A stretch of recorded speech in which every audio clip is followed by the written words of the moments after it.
नमस्कार, स्वागत है आपका हॉर्नबिल टीवी में। मैं हूं आपके साथ विशाल गर्ग। खबरों की शुरुआत करेंगे। उत्तराखंड की 5 लोकसभा सीटों में से गढ़वाल लोकसभा सीट की अपनी अलग पहचान है। उत्तराखंड की गढ़वाल लोकसभा सीट को वीआईपी नेताओं की पहली पसंद माना जाता है। गढ़वाल लोकसभा सीट उत्तराखंड की ऐसी सीट है जिसे न केवल उत्तराखंड के नेताओं की नज़र है, बल्कि देश के सभी नेताओं की भी इस पर नज़र रहती है।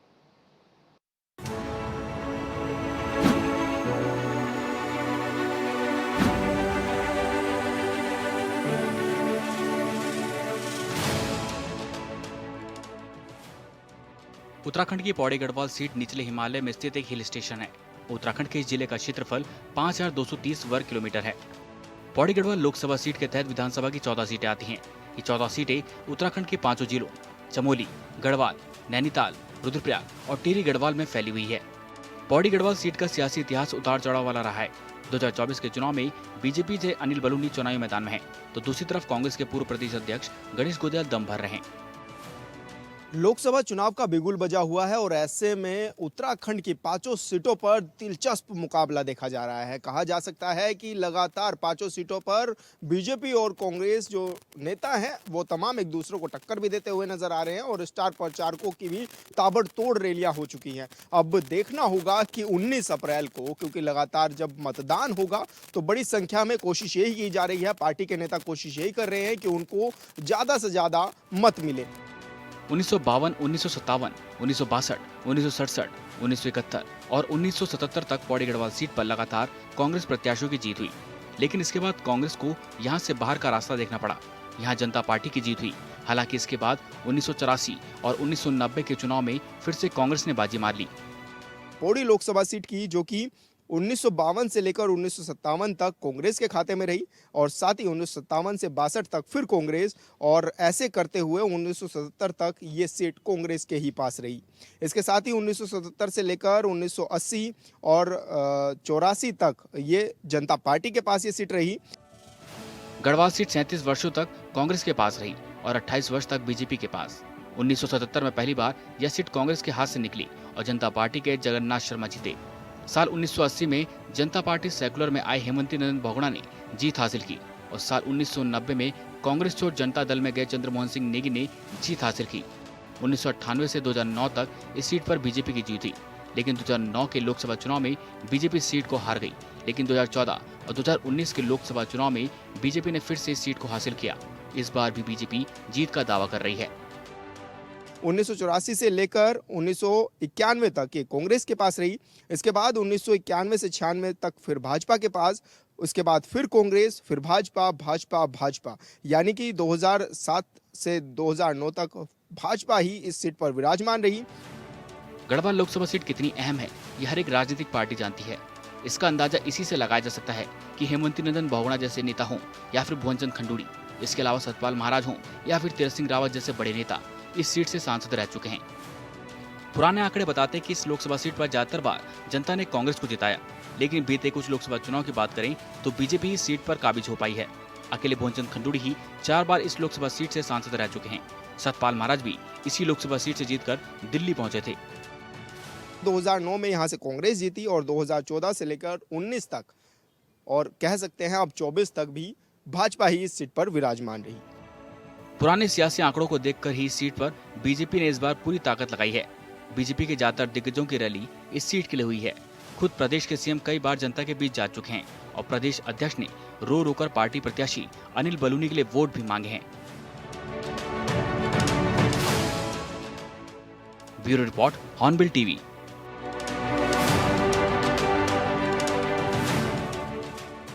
सबसे ज्यादा मतदाताओं वाली हरिद्वार सीट पर प्रत्याशियों के सामने चुनौतियां भी अपार हैं। इस सीट से मैदान में 14 प्रत्याशी हैं। यह लोकसभा सीट यूं तो कई मायनों में जुदा है, लेकिन यूपी से मिलती सीमाएं, राजनीतिक समीकरण भाजपा कांग्रेस के बीच खींचातान इसे लेकर बनाती हैं। इस बार प्रदेश में सबसे ज्यादा मतदाताओं वाली इस सीट पर कड़ा मुकाबला देखा जा रहा है।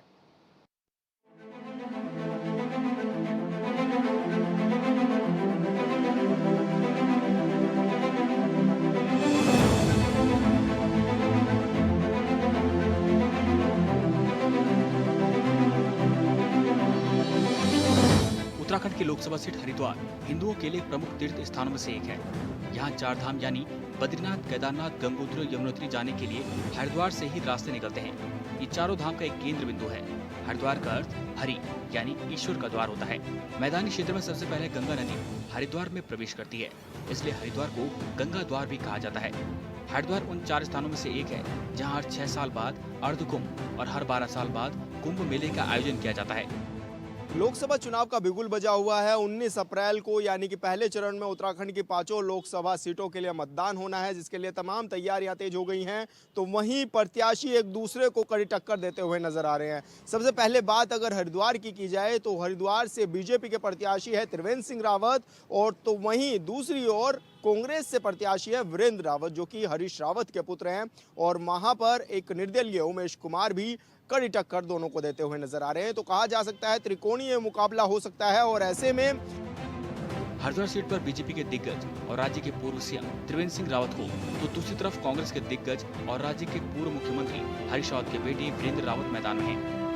इन दो दिग्गजों के अलावा खानपुर से विधायक उमेश कुमार निर्दलीय मैदान में हैं। इस सीट पर 1977 के चुनाव में बीएलडी की जीत हुई थी। 1980 में लोकदल की जीत हुई, लेकिन उसके बाद 1984 और 1990 तक कांग्रेस ने बाजी मार ली। उसके बाद के चुनाव में लगातार कई बार कांग्रेस को हार का सामना करना पड़ा। तमाम प्रत्याशी अपनी किस्मत आजमाते हुए नजर आ रहे हैं। तमाम समीकरण बनते हुए नजर आ रहे हैं, जहां पर बीजेपी से प्रत्याशी त्रिवेंद्र सिंह रावत ताबड़तोड़ बैठकें कर रहे हैं, अपनी तरफ लोगों को आकर्षित कर रहे हैं। तो वहीं वीरेंद्र सिंह रावत भी अपने पिता के नाम पर वोट मांगने की अपील कर रहे हैं। और ऐसे में उनके पिता हरीश रावत भी वहां पर ग्राउंड जीरो पर रहकर लगातार समीकरण साधने में जुटे हुए हैं। 1991, 1996, 1998 और 1999 के चुनाव में बीजेपी की लगातार जीत हुई। हालांकि 2004 के चुनाव में समाजवादी पार्टी ने चुनाव में बीजेपी से यह सीट छीन ली और सपा प्रत्याशी की जीत हो गई। सपा के पास भी यह सीट ज्यादा वक्त तक नहीं रही। 2009 के लोकसभा चुनाव में यहां से कांग्रेस की जीत हो गई। लोकसभा चुनाव का बिगुल बजा हुआ है और ऐसे में उत्तराखंड की 5 सीटों पर दिलचस्प मुकाबला देखा जा रहा है। कहा जा सकता है कि लगातार 5 सीटों पर बीजेपी और कांग्रेस जो नेता हैं वो तमाम एक दूसरे को टक्कर भी देते हुए नजर आ रहे हैं और स्टार प्रचारकों की भी ताबड़तोड़ रैलियां हो चुकी हैं। अब देखना होगा कि 19 अप्रैल को, क्योंकि लगातार जब मतदान होगा तो बड़ी संख्या में कोशिश यही की जा रही है, पार्टी के नेता कोशिश यही कर रहे हैं कि उनको ज्यादा से ज्यादा मत मिले। ऐसे में किस सीट पर क्या कुछ समीकरण रहे हैं वो आपको बताते हैं। सबसे पहले हरिद्वार सीट की बात करेंगे, जो कि 1977 में अस्तित्व में आई थी। 2014 में उत्तराखंड के पूर्व मुख्यमंत्री डॉक्टर रमेश पोखरियाल निशंक को बीजेपी ने मैदान में उतारा। हालांकि निशंक पर हरिद्वार कुंभ में घोटाले के छींटे थे, लेकिन उन्होंने कांग्रेस नेता हरीश रावत की पत्नी रेणुका रावत को शिकस्त दी। निशंक ने कांग्रेस के उम्मीदवार रेणुका रावत को 1,51,906 वोटों के अंतर से हराया। हरीश रावत की पत्नी रेणुका को यहाँ 3,98,340 वोट मिले थे। वहीं निशंक 5,67,662 वोट लेकर संसद पहुंचने में सफल रहे। और सबसे पहले यहाँ पर जीतने वाली बीएलडी पार्टी थी। इसके बाद लोकदल ने 1980 में यहाँ का चुनाव जीता और 1984 से लेकर 1989 तक कांग्रेस यहाँ पर लोकसभा सीट इसको जीती। इसके बाद 1991 में भाजपा, 1996 में भाजपा और 1998 में भाजपा, 99 में भी भाजपा ही यहाँ पर विराजमान रही। 2004 में सपा रही और 2009 में कांग्रेस, और उसके बाद 2014 से लेकर अब तक यहाँ पर भाजपा ही विराजमान है। 2014 के बाद 2019 के चुनाव में भी बीजेपी ने सांसद रमेश पोखरियाल निशंक पर भरोसा किया, जिसमें पार्टी को सफलता हाथ लगी। लेकिन इस बार पार्टी ने रमेश पोखरियाल की जगह राज्य के पूर्व सीएम पार्टी के कद्दावर नेता त्रिवेंद्र सिंह रावत पर भरोसा किया है। तो कांग्रेस ने हरीश रावत के बेटे वीरेंद्र रावत पर, वहीं निर्दलीय विधायक उमेश कुमार भी मैदान में है। बीजेपी अब मान रही है कि 2014 और 2019 की तरह 2024 में भी पीएम मोदी की लहर है, लिहाजा इस बार भी बीजेपी की जीत तय है। ब्यूरो रिपोर्ट, ऑनबिल टीवी।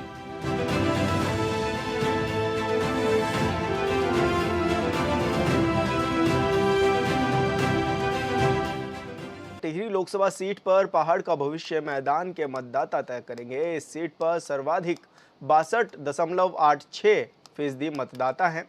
ऐसे में देहरादून जिले में ये लोग रहते हैं और इसके बाद टिहरी जनपद में 21.69% और उत्तरकाशी जनपद में 15.42% मतदाता हैं। ऐसे में देहरादून के मतदाताओं की भूमिका चुनाव में सबसे अहम रहने वाली है।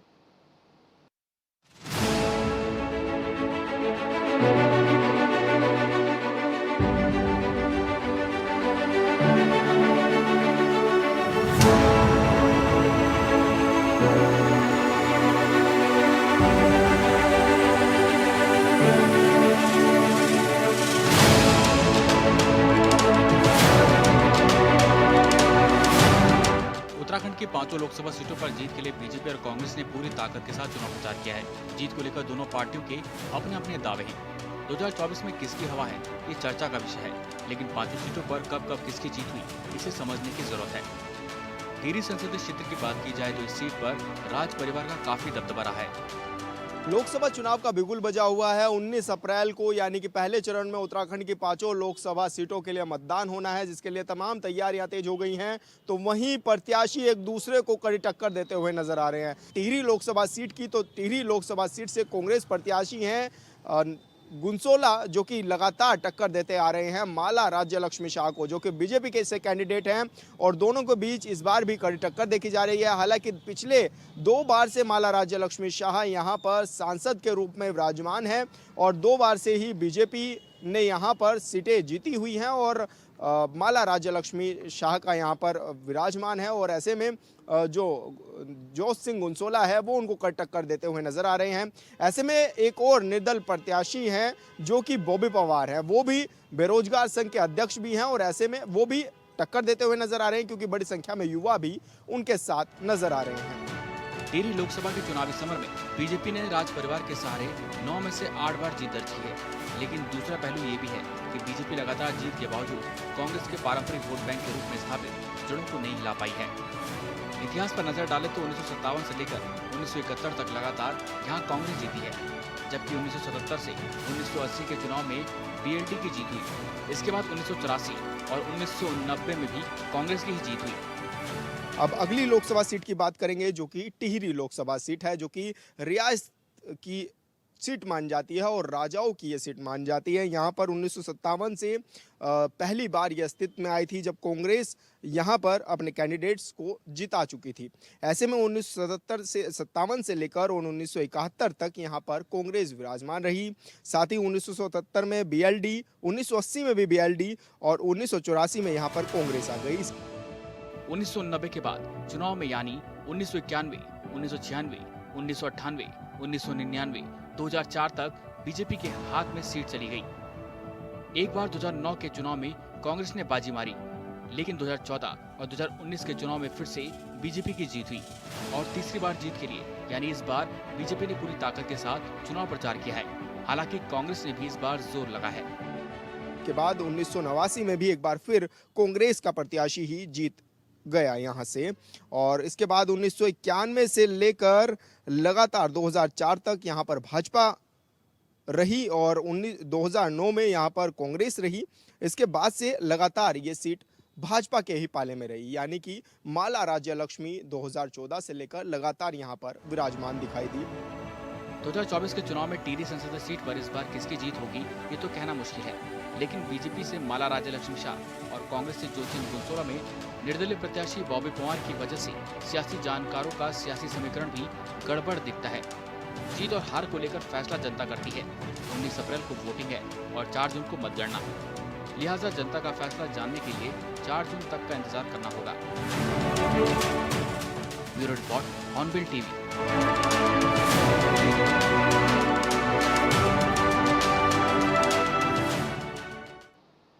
उत्तराखंड का नैनीताल उधम सिंह नगर लोकसभा निर्वाचित क्षेत्र भारत की चुनावी राजनीति में अपने महत्वपूर्ण स्थान में मौजूद है। 2019 के आम चुनावों में यहाँ बहुत मजेदार चुनावी मुकाबला देखने को मिला था। बीजेपी के प्रत्याशी अजय भट्ट ने पिछले चुनाव में जीत दर्ज की थी। वहीं इस बार अजय भट्ट का मुकाबला राहुल गांधी के करीबी माने जाने वाले प्रकाश जोशी से है।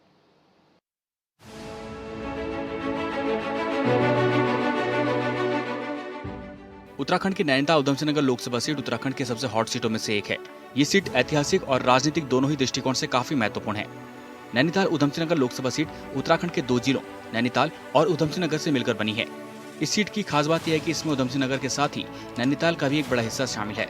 नैनीताल, जहां पर बीजेपी से अजय भट्ट सामने आए हैं, क्योंकि अजय भट्ट पिछली बार भी लगातार भारी मतों से जीते थे और उनके सामने प्रकाश जोशी जो कि कांग्रेस का चेहरा है, दोनों एक दूसरे को टक्कर देते हुए नजर आ रहे हैं। लेकिन देखना बड़ा दिलचस्प होगा कि इस बार लोकसभा क्षेत्रों में किस तरह से प्रत्याशी एक दूसरे को टक्कर देंगे, क्योंकि हालांकि 19 अप्रैल को मतदान होगा और 5 लोकसभा सीटों पर मतदान होगा। अब देखने वाली बात होगी कि किस सीट पर किसकी जीत होगी। सियासी इतिहास को देखें तो यह साफ हो जाता है कि सीट पर ज्यादातर बार कांग्रेस की जीत हुई है। 1951 से लेकर 1971 तक कांग्रेस की जीत हुई, जबकि 1977 में भालूद प्रत्याशी ने बाजी मारी थी।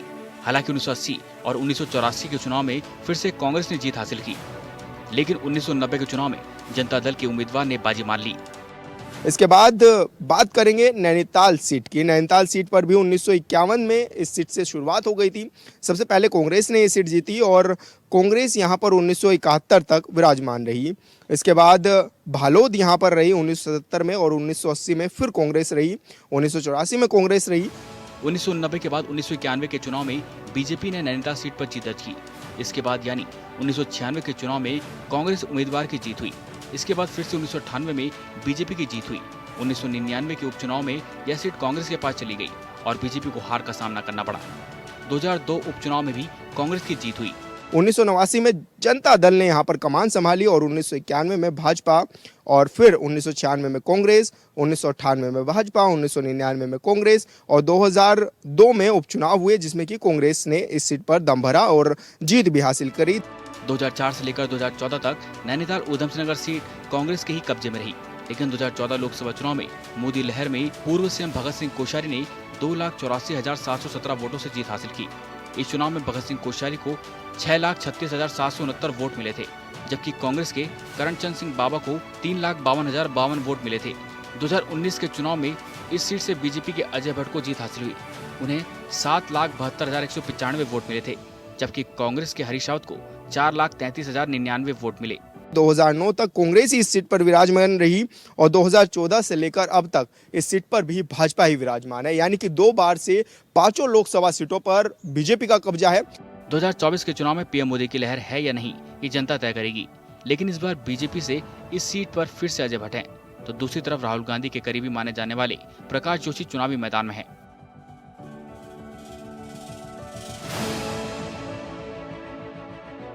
Bureau report, hornbill TV.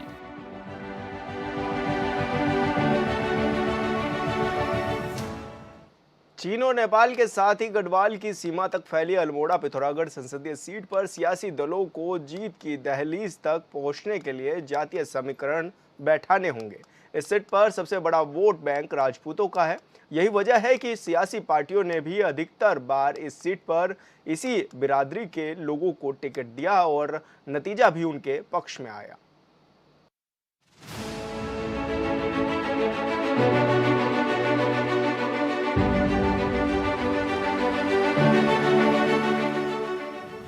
चीन और नेपाल के साथ गढ़वाल सीमा से सटे 4 जिलों में फैली अल्मोड़ा पिथौरागढ़ संसदीय सीट अपने अलग मिजाज के लिए जानी जाती है। कहते हैं कि इस सीट पर कांग्रेस और बीजेपी में हमेशा से ही मुकाबला रहा है। कभी कांग्रेस तो कभी बीजेपी की इस सीट पर जीत हुई है। इस बार बीजेपी से अजय टमटा तो कांग्रेस से प्रदीप टमटा मैदान में है। लोकसभा चुनाव का बिगुल बजा हुआ है और ऐसे में उत्तराखंड की 5 सीटों पर दिलचस्प मुकाबला देखा जा रहा है। कहा जा सकता है कि लगातार 5 सीटों पर बीजेपी और कांग्रेस जो नेता हैं वो तमाम एक दूसरे को टक्कर भी देते हुए नजर आ रहे हैं और स्टार प्रचारकों की भी ताबड़तोड़ रैलियां हो चुकी हैं। अब देखना होगा कि 19 अप्रैल को, क्योंकि लगातार जब मतदान होगा तो बड़ी संख्या में कोशिश यही की जा रही है, पार्टी के नेता कोशिश यही कर रहे हैं कि उनको ज्यादा से ज्यादा मत मिले। इस सीट पर 1957 से 1971 तक कांग्रेस की लगातार जीत हुई है। हालांकि 1977 के चुनाव में जनता पार्टी के प्रत्याशी की जीत हुई और उसके बाद 1980 और 1991 तक फिर से कांग्रेस ने इस सीट पर फिर से बाजी मार ली। 1991 से लेकर 2004 तक बीजेपी लगातार यहां से जीती और कांग्रेस को लगातार हार का मुंह देखना पड़ा। अल्मोड़ा सीट 1957 में ही अस्तित्व में आ गई थी और ऐसे में सबसे पहले 1957 में यहाँ से कांग्रेस जीती। इसके बाद 1971 तक कांग्रेस का ही स्थापित रहा यहाँ पर सांसद और 1977 में यहाँ पर जनता पार्टी ने जीती ये सीट। इसके बाद 1980 से लेकर 1991 तक कांग्रेस, 1991 में फिर भाजपा और 2004 तक फिर भाजपा ने ही यहां पर अपना कैंडिडेट स्थापित करके रखा। 2009 के चुनाव में कांग्रेस के उम्मीदवार प्रदीप टम्टा ने चुनाव जीतकर बीजेपी को झटका दिया। बाद में 2014 और 2019 के अल्मोड़ा विधानसभा के लिए चुनाव में मुकाबला फिर से कांग्रेस के प्रदीप टम्टा और बीजेपी के अजय टम्टा के बीच हुआ था, लेकिन बीजेपी प्रत्याशी अजय टम्टा ने बाजी मार ली। इसके बाद 2009 में कांग्रेस और 2014 से लेकर 2019 तक ये सीट भी भाजपा के खाते में ही रही। 2014 के लोकसभा चुनाव में मोदी लहर का असर इस सीट पर भी देखने को मिला था। 2009 में हार का स्वाद चखने वाले अजय टम्टा इस बार 95,690 वोटों से चुनाव जीते थे। अजय टम्टा को कुल 3,48,186 वोट मिले, जबकि कांग्रेस कैंडिडेट प्रदीप टम्टा को 2,52,496 वोट मिले। अजय टम्टा को मोदी मंत्रिमंडल में जगह मिली और उन्हें कपड़ा राज्य मंत्री बनाया गया। अल्मोड़ा लोकसभा सीट की जाए तो वहां पर प्रदीप टम्टा और साथ ही जो पहले से लगातार केंद्रीय मंत्री भी रहे हैं अजय टम्टा, उनको भी मैदान में एक बार फिर से उतारा गया है। दोनों की हालांकि कड़ी टक्कर देखी जा रही है अल्मोड़ा में, और साफ तौर पर कहा जा रहा है कि इस बार टक्कर बेहद दिलचस्प होने वाली है, क्योंकि तमाम स्टार प्रचारक दौरा कर चुके हैं और जनता को साधने में लगे हुए हैं। इस बार के चुनाव में भी बीजेपी ने अजय टम्टा और कांग्रेस से प्रदीप टम्टा ही चुनावी मैदान में है। 2024 लोकसभा चुनाव में जीत के लिए दोनों पार्टियों के प्रत्याशियों ने कड़ी मेहनत की है। यह अलग बात है कि कांग्रेस के ज्यादातर बड़े स्टार प्रचारकों ने इस सीट के लिए रैली नहीं की, लेकिन दावा है कि इस बार जनता बीजेपी के साथ नहीं बल्कि कांग्रेस का साथ देगी।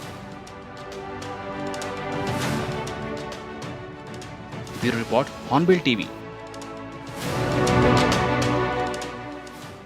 19 अप्रैल को उत्तराखंड की 5 लोकसभा सीटों पर मतदान होने वाला है। मतदान से 2 दिन पहले रुड़की में महिला आयोग की पूर्व सदस्य रश्मि चौधरी के नेतृत्व में सैकड़ों कांग्रेस और किसान यूनियन से जुड़े लोग बीजेपी में शामिल हो गए। रश्मि चौधरी ने ही सभी कार्यकर्ताओं को फूलमाला पहनाकर उनका जोरदार स्वागत किया। इस मौके पर रश्मि चौधरी ने कहा कि त्रिवेंद्र सिंह रावत हरिद्वार सीट से सांसद बनेंगे तो भारत का विकास होगा। साथ ही उन्होंने लोगों से अपील की है कि ज्यादा से ज्यादा संख्या में बीजेपी के पक्ष में वोट डालें।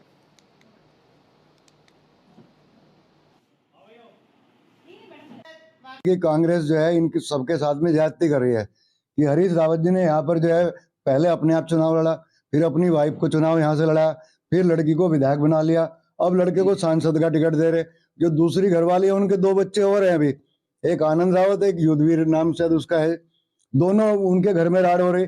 अगली बार उनको फिर यहाँ पर तैयार करके दोनों को विधानसभा में लाने का तैयारी है। तो हम लोग जो मर रहे खप रहे थे यहाँ पर 40 साल हो गए, 42 साल हो गए, रश्मि जी को 25 साल हो गए कांग्रेस की रात दिन सेवा करते हुए, लेकिन दिया क्या? हम लोगों ने जो भी नाम घुमाया अपने बलबूते पे, अपनी मेहनत पे, अपने व्यवहार से शहर के अंदर घुमाया, उसको जो है तो हमेशा हमारे से उसको भुनवाते रहे और कांग्रेस के लिए काम कराते रहे। तो हमने अब की बार प्रण कर लिया था कि यहाँ पे हम लोग बिल्कुल भी किसी भी कीमत पर जो है अपना उत्पीड़न और कांग्रेस का उत्पीड़न होता रहे। जो हमारे साथ चलना चाहे चले, नहीं चलता तो वो भाड़ में जाए। काफी कांग्रेस के भी उसमें कार्यकर्ता थे और पदाधिकारी थे, और भारतीय किसान यूनियन से बहुत सारे पदाधिकारी थे। आजम खान जी जो प्रदेश उपाध्यक्ष थे, उनके साथ में मतलब कितने ही कार्यकर्ताओं ने, सभी लोगों ने त्रिवेंद्र सिंह रावत जी को समर्थन दिया है। और सभी लोगों को हमने बताया, क्योंकि सारा मुस्लिम समुदाय था, तो उनको मैंने समझाया भी है कि जो है आप लोगों का जो विकास है वो बीजेपी सरकार में है। त्रिवेंद्र सिंह रावत जी यहाँ से सांसद बनेंगे, नरेंद्र मोदी जी प्रधानमंत्री बनेंगे तो भारत का विकास होगा, क्योंकि हम लोग राष्ट्र में रहते हैं। तो राष्ट्र हित के लिए जो सर्वोपरि है वो यही सर्वोपरि है कि मोदी जी को वोट की जाए, और डिस्ट्रिक्ट हरिद्वार से, देवनगरी से त्रिवेंद्र सिंह रावत जी को जो टिकट दिया गया है, ये बहुत सौभाग्य की बात। और फिलहाल इस बुलेटिन में इतना ही। आप देखते रहिए हॉर्नबिल टीवी। नमस्कार।